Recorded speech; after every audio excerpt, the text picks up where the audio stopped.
হরে কৃষ্ণ। আপনারা সবাই কেমন আছেন? আশা করছি ভালোই আছেন। তো চলুন, এখন আমি নয়, আমার বোন এখন কদবেল নিয়ে এসছে বাজার থেকে। ওটা বাড়িতে মাখানো হবে। তো কদবেলটা মাখানোটা আপনাদেরকে দেখাই কিভাবে মাখাই। আপনারা একদিন বাড়িতে মাখাবেন। তো গাছ থেকে এখন লঙ্কাও তুলতে গেছে, তো সেটা এখন তুলে নিয়ে আসছে। আপনারা তো জানেন আমার একটা কালো লঙ্কা গাছ আছে, তো সেই গাছ থেকে এখন লঙ্কা নিয়ে আসছে আর সেটা দিয়ে কদবেলটাকে মাখানো হবে। আপনাদের যদি এই রেসিপিটা ভালো লাগে অবশ্যই একটা সাবস্ক্রাইব করবেন, লাইক কমেন্ট শেয়ার করবেন। তো চলুন দেখতে থাকুন।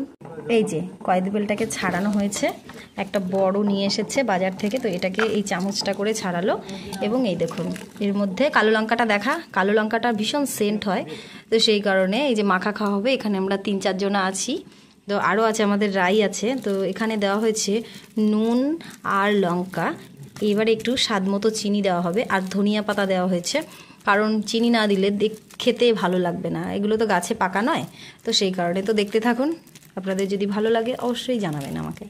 দেখুন এখানে চিনি দেওয়া হচ্ছে। এবারে আমরা এতগুলো দর্শকবৃন্দ আছি, দর্শকবৃন্দগুলো তো সবাই মিলে একসাথে খেতে মাখা জোকা খুব ভালো লাগে। খেয়ে বল রে, এই বল খেয়ে কেমন লাগছে। তো এখন ও বলবে খেয়ে কেমন লাগছে আপনাদেরকে। দারুণ খেতে হয়েছে। তো চলুন, এই কেমন হয়েছে রে?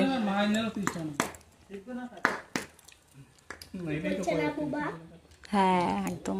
তো চলুন আমরা এটাকে এখন এই যে এই এর মধ্যে নিয়ে, এর মধ্যে এই যে আচাতে করে নিয়ে খেতে খুব ভালো লাগে জানেন। তো এটা আমরা এখন খেয়ে নিই। আপনারা কে কে এরকমভাবে কদবেল মাখা খেয়েছেন অবশ্যই আমাকে জানাবেন। তো ভিডিওটা এখানে আমরা শেষ করছি আজকে। হ্যাঁ, টাটা।